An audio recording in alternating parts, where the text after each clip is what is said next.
رمضان المبارک میں جس قدر عبادتیں، ریاضتیں، ذکر، تلاوت، تسبیح، تراویح آپ نے ادا کیے ہیں، ان سب کی اجرت کا آج دن ہے۔ اللہ رب العزت کی طرف سے آج بے پناہ بخشش، رحمت اور خزانہ برکت تقسیم کیے جاتے ہیں۔ عید کا تصور اسلام میں کیا ہے؟ خوشیاں منانا۔ اور اللہ تعالیٰ قرآن میں فرماتا ہے محبوب آپ فرما دیں جب تمہارے پاس اللہ کا فضل اور اس کی رحمت آئے تو خوشیاں مناؤ۔ اللہ کا فضل اور اس کی رحمت آئے تو خوشیاں مناؤ۔ قل بفضل اللہ وبرحمتہ فبذلک فلیفرحوا۔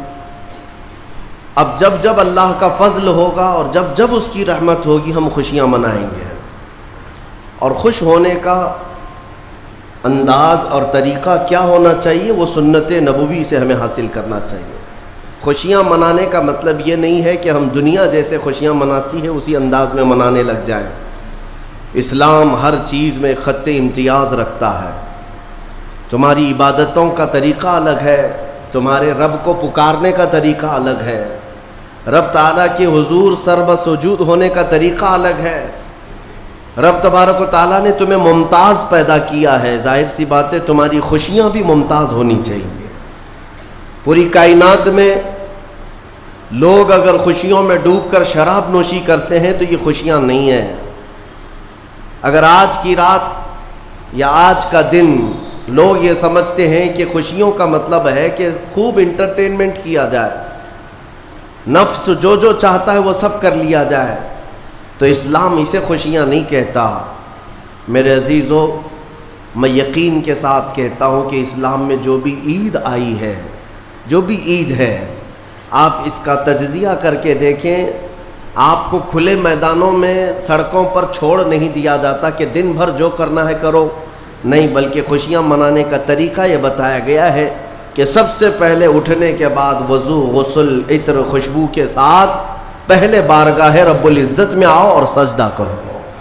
یہ خوشیاں منانے کا سب سے پہلا طریقہ یہ ہے کہ مسلمان جب سب سے زیادہ خوش ہوتا ہے تو سجدہ کرتا ہے۔ تو سجدہ کرنے کے لیے آج عیدگاہوں میں، مسجدوں میں جو لوگوں کی آج قطاریں ہیں، صفیں لگی ہیں، میرے عزیزو، یہ اسلام کا خوشی منانے کا طریقہ ہے۔ یہ نہیں کہ لوگوں کے درمیان کچرا بن کر کے، لوگوں کو ایذا دے کر کے خوشیاں منائی جائے، اسلام اس کا قائل نہیں ہے۔ بہرحال سب سے بڑی خوشی ہمارے لیے کون سی ہے؟ اللہ نے فرمایا قرآن میں، اے محبوب آپ فرما دیں جب اللہ کا فضل آئے اور اس کی رحمت تو خوشیاں مناؤ۔ تو اللہ کا فضل اور اس کی رحمت کیا ہے؟ اللہ کا فضل اور اس کی رحمت کیا ہے؟ بہت ساری چیزیں ہیں۔ رمضان یہ اللہ کا فضل ہی تو تھا، تمہیں کھلا پلا رہا ہے یہ اللہ کی رحمت ہی تو تھی، تمہیں صحت اور تندرستی دیا یہ اس کی رحمت ہی تھی۔ تو یہ فضل اور یہ رحمت ہے، لیکن سب سے بڑی رحمت جب تمہارے پاس آئے تو خوشیاں مناؤ۔ قرآن کہتا ہے سب سے بڑی رحمت کیا ہے؟ وَمَا أَرْسَلْنَاكَ إِلَّا رَحْمَةً لِّلْعَالَمِينَ۔ محبوب ہم نے آپ کو سارے جہانوں کی رحمت بنا کر بھیجا ہے۔ پتہ یہ چلا کہ کائنات کی سب سے بڑی رحمت مصطفیٰ کریم کی ذات پاک ہے، اور جب وہ آئے تو سب سے بڑی خوشی کا دن ہوتا ہے۔ اسی لیے کہا ہے کہ دونوں عیدوں سے افضل ہے عید میلاد رسول، چاہے عید الفطر ہو یا بقرعید ہو، عید الاضحیٰ ہو، یہ دونوں عیدوں سے افضل ہے عید میلاد رسول۔ اس کی وجہ یہ ہے کہ ہمیں نہ عید الفطر معلوم ہوتی نہ عید الاضحیٰ معلوم ہوتی، یہ سب معلوم ہوئی ہیں اگر تو آمنہ کے لال کے صدقے میں معلوم ہے۔ ہاں، ہمیں رمضان پتہ چلا ہے، عید پتہ چلی ہے، تو کس کی بدولت؟ اگر مصطفیٰ کریم صلی اللہ علیہ وسلم نہ آتے، نہ بتاتے، تو کون سے رمضان کا تصور تھا، کون سی عید پتہ چلتی؟ اسی لیے حاصل کلام تو یہ ہے میرے عزیزو، وہ جو نہ تھے تو کچھ نہ تھا، وہ جو نہ ہو تو کچھ نہ ہو، جان ہے وہ جہان کی اور جان ہے تو جہان ہے۔ آج عید اگر منانا بھی ہے تو میں یہ ضرور کہوں گا کہ آج عید پڑھنے کے بعد، نماز پڑھنے کے بعد سب سے پہلا کام جو آپ کرتے ہیں وہ کیا ہے؟ سب سے پہلا کام آپ یہ کرتے ہیں اپنے ماں باپ، اپنے رشتہ داروں سے ملاقات، اور گھر جلدی بھاگ کر کے جاتے ہیں کہ اپنے بڑوں سے ملاقات کرنا ہے۔ آج مصافحہ معانقہ کا دن ہے، آپ کو اپنے ماں باپ جس قدر یاد رہتے ہیں، میرے عزیزو اس رسول کو آج ہرگز فراموش نہ کرو جو اپنی رات کی تنہائیوں میں تمہیں امتی امتی کہہ کر یاد کیا کرتے تھے۔ آج ان کا دن ہے، آج اس رسول پاک کا دن ہے۔ سورج کے ڈوبنے سے پہلے پہلے تک کثرت سے میرے آقا کی بارگاہ میں بیٹھ کر درود بھیجو اور عرض کرو کہ آقا آج میری خوشی کا دن ہے، میں اپنے ماں، اپنے باپ، اپنے بھائی، اپنے بہن، سب سے زیادہ اگر دنیا میں کسی سے پیار کرتا ہوں تو وہ آپ کی ذات مبارکہ ہے۔ رسول پاک صلی اللہ تعالیٰ علیہ وسلم کو یاد کرنا آج کی عید کے دن کا ایک بہت ہی بڑا حصہ ہے مومنوں۔ باقی میں دوسروں کے بارے میں نہیں کہہ سکتا جن لوگوں نے آج کی عید کو جوا کا اڈا بنا لیا ہو، شراب پینے کا ذریعہ بنا لیا ہو، سینما تھیٹر پہ جا کر کے عیش کرنے کا ذریعہ سمجھا ہو۔ میں سمجھتا ہوں کہ ان کے اندر روح اسلام نہیں آئی۔ اگر اسلام کی روح ہوتی، اگر ایمان ان کے قلب میں بشاشت پیدا کر چکا ہوتا تو ہرگز وہ ایسی جگہ قدم بھی نہیں رکھتے۔ اے میرے عزیزو، آج مصطفیٰ کریم صلی اللہ علیہ وسلم کے سچے غلام بن کر کے دکھانے کا بھی دن ہے۔ آج دنیا تمہیں دیکھ رہی ہے، آج پوری دنیا دیکھ بھی رہی ہے اور ڈر بھی رہی ہے کہ یہ باہر نکلے ہیں آج کیا ہونے والا ہے۔ میرے عزیزو، تمہارے پاس سب سے بہترین میسج دینے کا وقت یہ ہے کہ رسول کریم صلی اللہ تعالیٰ علیہ وسلم کے غلام ان کی سنتوں میں ملبوس اپنے گھروں سے آج نکلے ہیں اور پوری دنیا میں حضور کی سنتیں عام کر کے رہیں گے اور حضور پاک صلی اللہ علیہ وسلم کے اخلاق کو پھیلا کر رہیں گے۔ آج تمہارے ذریعے سے حضور اکرم صلی اللہ علیہ وسلم کے اخلاق عام ہونی چاہیے۔ نان مسلم ہو، غیر مسلم ہو، کوئی بھی اگر اس کے ساتھ تمہارے مدد کا جذبہ آیا، کم سے کم اس کے دل میں یہ خیال تو آئے گا کہ یہ نوجوان کیوں میرے ساتھ اچھائی کر رہا ہے۔ اس وقت تم یہ بتا سکتے ہو یہ میرا اپنا عمل نہیں، یہ میرے آقا کا عمل ہے۔ نبی پاک صلی اللہ تعالیٰ علیہ وسلم آج کے دن غریبوں کو نہیں بھولتے، یتیموں کو فراموش نہیں کرتے۔ حضور پاک صلی اللہ تعالیٰ علیہ وسلم آج ان یتیموں، بیواؤں، سب کے گھروں کا خیال تک رکھتے تھے۔ عزیزان گرامی وقار، آج عید کے ان لمحات میں یقیناً رمضان المبارک گزر جانے کے بعد خوشیوں کا دن ضرور ہوتا ہے، لیکن ساتھ ہی آج ہمیں قلق بھی ہے، غم بھی ہے ہمارے ان بھائیوں کا جو آج عید منانے کے لیے یا تو ہمارے ساتھ نہیں ہیں، ناحق جیلوں میں بند ہیں، کچھ بے قصور قیدی ہیں، اور بہت سارے وہ لوگ ہیں جن کے ہاں اسباب کی کمی ہے اور کوئی عید نہیں ہے ان کے ہاں۔ وہ فلسطین کا علاقہ ہو کہ شام ہو کہ یمن ہو کہ عراق ہو، ان کے ہاں کوئی عید نہیں۔ وہ کھلے میدانوں میں آج بھی ایک ایک روٹی اور بوٹی کے لیے ترس رہے ہوں گے۔ آج اس درد کے ساتھ ہم عید کے لیے حاضر ہیں اور بارگاہ مولا میں یہ عرض ضرور کریں گے کہ مولا، جہاں تو ہمیں نرم لقمے کھلا رہا ہے، حضور کی اس غریب امت پر بھی رحم فرما دے۔ ایک میرا ہی رحمت میں دعویٰ نہیں، شاہ کی ساری امت پہ لاکھوں سلام۔ آج عید کے دن جو کام کرنے کے ہیں، میرے مصطفیٰ کریم صلی اللہ علیہ وسلم کو راضی کرنے کا دن ہے۔ آج کے دن حضور فرماتے ہیں اللہ تعالیٰ کو سب سے زیادہ پسندیدہ جو عمل ہے، سب سے زیادہ پسندیدہ وہ دو ہے۔ دو عمل اللہ کو بہت پسند ہے آج کے دن۔ فرمایا میرے آقا صلی اللہ علیہ وسلم، وہ دو عمل کیا ہے؟ حضور فرماتے ہیں پہلی چیز یہ ہے کہ اللہ رب العزت کی بڑائی بیان کرنا۔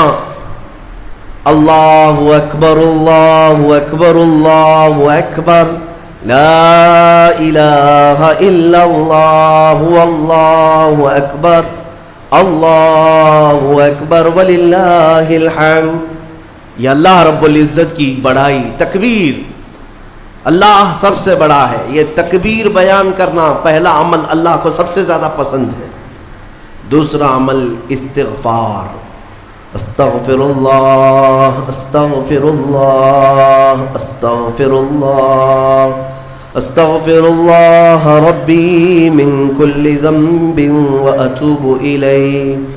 دو عمل آج کے دن اللہ بہت پسند فرماتا ہے، ایک اس کی بڑائی بیان کرنا تکبیر، اور دوسرے استغفار۔ اور فرمایا کہ جب اپنے گھروں سے نکلو تو تکبیر کہتے ہوئے نکلو. کتنے لوگ ایسے ہیں جو تکبیر پڑھتے ہوئے آئے؟ بہت کم لوگ ہیں، سب اپنے اپنے دھن میں چلے جا رہے ہیں. یہاں تک کہ فرمایا اس تکبیر کا اہمیت کا اندازہ اس سے لگاؤ، آنے کے وقت جس راستے سے آئے تھے عید کے لیے، جانے کے وقت دوسرے راستے سے جاؤ. واجب نہیں ہے، لیکن اس کی حکمت کیا ہے؟ ایک راستے سے آنا اور دوسرے راستے سے جانا سنت. فرمایا گیا کہ جب تم ایک راستے سے تکبیر پڑھتے ہوئے آتے ہو تو اس راستے پر موجود جتنے مکان، پتھر، درخت ہیں وہ سب تمہاری تکبیر کی گواہی دیں گے. قیامت کے دن تمہاری تکبیر کی وہ گواہی دیں گے کہ مولا یہ ہمارے سامنے سے تیری بڑائی کرتا ہوا گزرا ہے. تو ہو سکے دوسرے راستے پر بھی گزرو تاکہ زیادہ سے زیادہ ان تمام چیزوں کو اپنی تکبیر کا گواہ بنایا جا سکے. تو اس سے اندازہ کریں کہ تکبیر آج کے دن بہت اہمیت کی حامل ہے، اور اسی تکبیر کی آج ضرورت بھی ہے مسلمان کو. اقبال نے بہت اچھے انداز میں کہا تھا، کفر دم توڑ دے گا ٹوٹی ہوئی شمشیر کے ساتھ، گر تم نکل آ جاؤ ایک بار نعرے تکبیر کے ساتھ. مطلب یہ ہے کہ اس تکبیر کا آج بھی بہت سارے لوگوں کو انتظار ہے جس تکبیر کی آواز سے ہی کفر کے خیموں میں ہلچل مچ جائے. وہ صرف اور صرف حلق سے نکلنے والی تکبیر نہیں ہے، وہ ایمان کی بشاشت اور توکل کے ساتھ نکلنے والی تکبیر ہے. اللہ رب العزت ہم سب کو کہنے سننے سے زیادہ عمل کی توفیق عطا فرمائے. آج میرے عزیزوں، عید الفطر میں جو نہیں کرنے کے کام ہے وہ مجھے بتانے کی ضرورت نہیں، سمجھدار طبقہ ہے ہمارا. آج شام تک ایک بات طے کر کے رکھ لینا، کیونکہ کل رات کو ہی شیطان آیا ہے چھوٹ کر کے قید سے، اور وہ اپنے پورے فورس کے ساتھ چاہتا ہے کہ تمہیں کسی نہ کسی طرح سے ان راستوں سے لے کر گناہوں کے اڈوں پر لے جاؤ. کتنے ایسے لوگ ہیں جو ایک ہی دن میں اس کے شکنجے میں پھنس جاتے ہیں، یہ ان کا معاملہ ہے. اسی لیے آج شام تک اپنے آپ کو کنٹرول کرو کہ میں نہ آج گانے بجانے، سینما اور جوؤں کی طرف جاؤں گا، اور نہ ہی بے حیائی کے اڈوں کی طرف جاؤں گا. آج کا دن اللہ رب العزت اپنے فرشتوں پر رشک فرماتا ہے. توجہ تو چاہتا ہوں، توجہ. عید کے دن جب بندے سجدے میں گرتے ہیں، عیدگاہ ہو کہ مسجدیں ہو، جیسے ہی تم عید کے دن سجدے میں چلے جاتے ہو، یہ لمحہ کون سا ہے جانتے ہیں آپ؟ یہ لمحہ کون سا ہے؟ جس دن دنیا پوری، آپ بھی رمضان بھر سجدے میں گئے ہوں گے، عبادتیں کر کے بھیک کیا مانگتے تھے؟ اللہ تو راضی ہو جا. ہم یہاں مانگ رہے تھے، لیکن عید کے دن کے سجدے کے بارے میں فرمایا گیا جیسے ہی امت سجدے میں جاتی ہے، مولا سارے فرشتوں میں اعلان فرماتا ہے، فرشتوں آؤ دیکھو میرے بندے، میں ان سب سے راضی ہوں اور ان سب پر مجھے رشک آتا ہے. آج دنیا خوشیوں میں ڈوب کر کے عیاشی کرنا چاہتی ہے، لیکن میرے یہ بندے ہیں جو دنیا کو ترک کر کے میری بارگاہ میں سجدہ ریز ہیں. آج مولا رب العزت رشک فرماتا ہے فرشتوں پر. اس لیے میرے عزیزوں، نہایتی اخلاص کے ساتھ، اطمینان کے ساتھ، اور اللہ رب العزت کی بارگاہ میں اپنے آپ کو خود سپرد کر کے عید کی نماز ادا کریں، اور امید ہے کہ یہ عید ہماری ایک انقلاب لائے گی انشاءاللہ. جو حالات آج پیدا ہو چکے ہیں، میں اس کے لیے بھی گزارشتاً یعنی معروضتاً یہ عرض کروں گا کہ آپ امن و امان کو برقرار رکھیں، امن و امان کو برقرار رکھیں. یہ بہت ضروری چیز ہے. مجھے افسوس ہے یہاں کے بھی حالات اور پورے ہندوستان کے بھی حالات جس طرح سے اپنائے جا رہے ہیں. یہودیوں کی ایک بڑی سازش تھی خلافت عثمانیہ کے زمانے میں. وہ کیا کرتے تھے کہ مسلمانوں کو بھڑکانے کے لیے، ورغلانے کے لیے کچھ ان کی مقدس چیزوں کی توہین کرتے تھے کسی ایک کے ذریعے سے، اور جب مسلمان بھڑک جاتے، باہر آتے، تو پھر ان کے بیچ میں یہ یہودی بھی داخل ہوتے تھے، باضابطہ یہ طریقہ اپناتے تھے، اور پھر مسلمانوں میں آپس میں لڑا دیتے تھے. اس کے بعد وہاں سے خلافت کے خلاف اعلانات بھی کرتے تھے، اس میں یہودی داخل ہوتے تھے. تو اس طرح بھیڑ جمع کر کے باہر ورغلانا، لوگوں کو اکسانا، یہ ان کا کام تھا تاکہ زیادہ سے زیادہ مسلمانوں کا نقصان ہو سکے. اسی لیے میں چاہتا ہوں کہ اپنے غم و غصے کا اظہار صرف بھیڑ سے نہیں ہوتا، جس میں اعلیٰ حضرت فاضل بریلوی رضی اللہ تعالیٰ عنہ نے بھی ارشاد فرمایا کہ مسلمانوں کو اس طرح سے کھلے طور پر کسی چیز پر جمع کر لینا جس سے خطرات لاحق ہوں ناجائز ہے۔ آپ ان چیزوں کا بہت خیال رکھیں کہ دشمن طاقتیں آج یہی چاہتی ہیں کہ تمہیں اکسا کر ورغلا کر تمہارا زیادہ سے زیادہ نقصان کر سکیں۔ پچھلے 2 سال کا عرصہ گزر گیا، بنگلور میں بھی ایک حادثہ ہوا تھا، وائلنس ہوا تھا، غالباً رمضان کے موقع پر ہی 125 کے قریب نوجوان 2 سال سے ابھی تک جیلوں میں بند ہیں، کچھ چھوٹ گئے کچھ ابھی تک باقی، اس میں کئی سافٹ ویئر انجینئر ہیں اندر بیٹھے ہوئے ہیں۔ تو یہ سب حالات دل کو دہلا دیتے ہیں۔ آپ امن و امان کو برقرار رکھیں، اور جب تک اپنے بڑوں اور بزرگوں کی طرف سے کوئی بات نہ آئے آپ کوئی بھی چیز اپنے ہاتھ میں نہ لیں، اور اللہ کریم ہم سب کو ماحول میں امن و امان برقرار رکھنے کی توفیق عطا فرمائے، اور ظالموں کے شر سے مولا ہماری حفاظت فرمائے۔